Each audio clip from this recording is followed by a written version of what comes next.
بسم اللہ الرحمن الرحیم۔ السلام علیکم ورحمۃ اللہ وبرکاتہ۔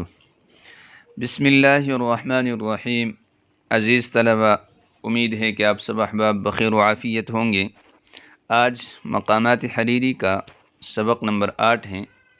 آج کا یہ سبق حتی نأمن حصائد الألسنہ سے لے کر ولا نلجأ إلى معذرة عن بادرة تک ہوگا۔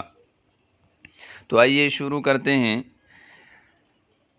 جیسا کہ آپ حضرات کے علم میں ہیں کہ گزشتہ سبق کے آخر میں ہم نے پڑھا تھا وَتَصْرِفَنَا عَنِ السَّفَاهَةِ فِي الْفُكَاهَةِ حَتَّى نَأْمَنَ حَصَائِدَ الْأَلْسِنَةِ، کہ اے اللہ آپ ہمیں مذاق میں بے وقوفی سے پیر دیں تاکہ ہم محفوظ ہو جائے، حتیٰ نأمن تاکہ ہم محفوظ ہو جائے، حصائد الألسنة زبانوں کی کٹی ہوئی قیتوں سے، ونکفا اور ہماری کفایت کی جائے، غوائل الزخرفۃ ملمسازی کی ہلاکتوں سے، فلا نردا پس ہم نہ اتریں، مورد مأثمۃ کسی گناہ کے گھاٹ میں، ولا نقفا اور ہم کھڑے نہ ہوں، موقف مندمۃ ندامت کے مقام پر، ولا نرہقا اور ہمیں مکلف نہ بنایا جائے، بتبعۃ کسی انجام بد کا، ولا معتبۃ اور نہ کسی ناراضگی کا، ولا نلجأ اور ہمیں مجبور نہ کیا جائے، الی معذرۃ کسی ایسی معذرت کی طرف، عن بادرۃ جو ایسی بات کی وجہ سے ہمیں کرنی پڑ رہی ہو، جو جلدی میں ہمارے منہ سے صادر ہوئی ہو۔ محفوظ ہو جائے زبان کی کٹی ہوئی قیتوں سے۔ تو زبان کی کٹی ہوئی قیتوں سے مراد زبان کی تراشیدہ باتیں ہیں، یعنی اے اللہ اگر ان لغویات سے آپ ہمیں بچائیں گے تو پھر زبان کی ان بکواسات اور ان تراشیدہ باتوں کے شر سے ہم محفوظ ہو جائیں گے، اور جھوٹ بھی ہم سے صادر نہیں ہوگا، جو کہ بہت بڑی ایک ہلاک کرنے والی چیز ہیں۔ کیوں؟ اس لیے کہ ان لغویات اور بکواسات میں اگر ہم پڑیں گے تو لا محالہ ہمیں جھوٹ کا سہارا لینا پڑے گا، اور ہم چیزوں کو جھوٹ کی آمیزش سے حسین بنا بنا کر پیش کریں گے، جبکہ حقیقت سے ان کا تعلق نہیں ہوگا۔ تو اس کے نتیجے میں پھر ہم گناہ گار بھی ہوں گے، اور جب حقیقت کھل جائے گی تو ندامت کا بھی ہمیں سامنا کرنا ہوگا۔ تو اے اللہ ہم آپ سے دعا کرتے ہیں کہ ہمیں مذاق میں ان بے وقوفیوں سے پیر دے تاکہ جھوٹ سے اور اسی طرح بکواسات سے، لغویات سے اور ان کے شر سے ہم محفوظ ہو جائیں۔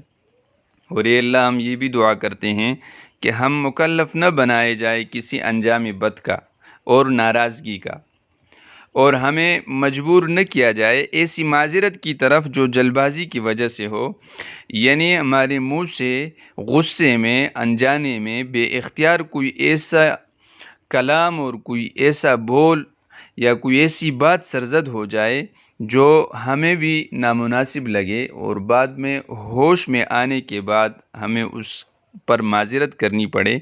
تو اس ندامت سے اور اس پشیمانی سے ہم آپ کی پناہ طلب کرتے ہیں، آپ ہمیں ایسی حالت سے دوچار نہ فرما دیجیے۔ حتی نأمن حصائد الألسنہ، نأمن یہ جمع متکلم کا صیغہ ہیں، امین یأمن امنا امانن سے ہیں، محفوظ ہونے کے معنی میں ہیں، یہاں تک کہ ہم محفوظ ہو جائے۔ حصائدہ یہ حصیدتن کی جمع ہے، حصیدہ یہ قید کے اس حصے کو کہتے ہیں جس کو درانتی سے کاٹا گیا ہو، اور یہ حصد یحصد نصر سے بھی، اور حصد یحصد حسدن ضرب سے بھی آتا ہے کاٹنا۔ السنہ یہ لسان کی جمع ہے، لسن یلسن لسنن زبان کو کہتے ہیں، یعنی بیان والا ہونا۔ تو زبان کو زبان بھی اس لیے کہتے ہیں کہ وہ بیان والی ہوتی ہیں، اسی سے بیان صادر ہوتا ہے، اور فصاحت اور بلاغت کا اظہار اسی کے ذریعے کیا جاتا ہے۔ ونکفہ غوائل الزخرفتی، نکفہ یہ جمع متکلم مضارع کا صیغہ ہیں، کفا یکفی کفایتاً سے ہیں کافی ہونا، اور ہماری کفایت کی جائے۔ غوائلہ یہ غائلتن کی جمع ہے، غائلہ ایسی مصیبت کو کہتے ہیں جو ہلاک کن ہو، ایسا حادثہ جو ہلاک کر کے رکھ دے۔ غال یغول غولاً سے ہیں ہلاک کرنا۔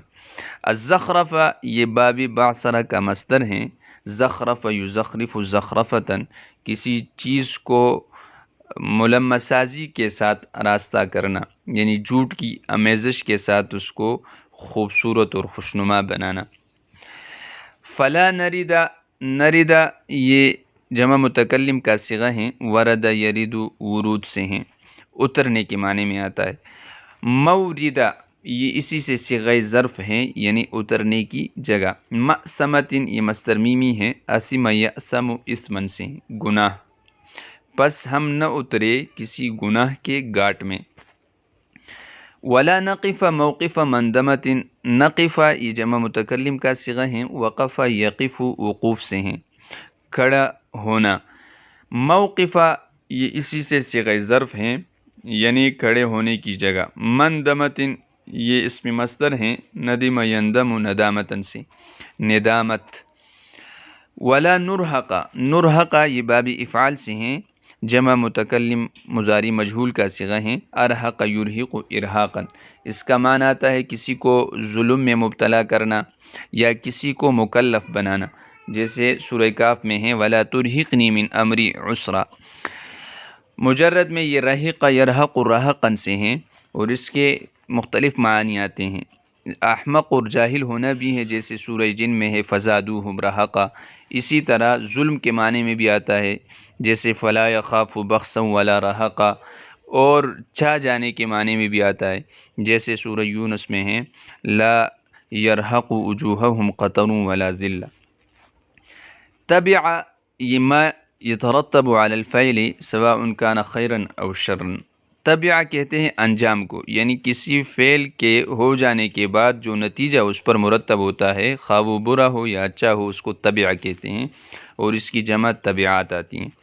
معتبہ یہ عتب یعتب عتباً سے یا عتب یعتب عتباً سے ہیں، مصدر میمی ہیں، عتاب ناراضگی اور سرزنش کو کہتے ہیں۔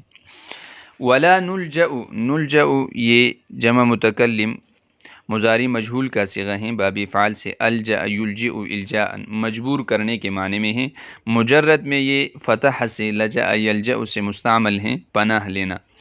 الی معذرۃ، معذرہ یہ مصدر میمی ہے، عذر یعذر عذرا، یعنی کوئی ایسی دلیل اور حجت جس کے ذریعے سے عذر خواہی ہو، یعنی معذرت طلب کی جائے۔ عن بادرۃ، بادرہ یہ بدر یبدر بدور سے ہیں، یعنی جلدی میں سرزد ہونے والی نامناسب بات۔ غصے میں جب آدمی آتا ہے اور اس کے ہوش و حواس اڑ جاتے ہیں تو اس کے منہ سے کبھی کبھی ایسی بات نکل جاتی ہیں جو نامناسب ہوتی ہیں، اور جب ہوش لوٹ آتی ہیں تو پھر اس کو یہ محسوس ہوتا ہے کہ اس پر معذرت کرنی چاہیے، تو پشیمان ہو جاتا ہے، اس کی جمع بوادر آتی ہیں۔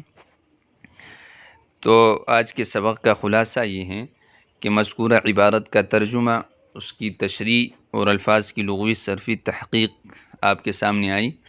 اب میں امید کرتا ہوں کہ آپ ان تینوں کو اچھی طرح یاد کریں گے اور اپنی کاپی میں نوٹ کر لینے کے بعد اس کی مثالیں بھی قرآن سے ڈھونڈیں گے۔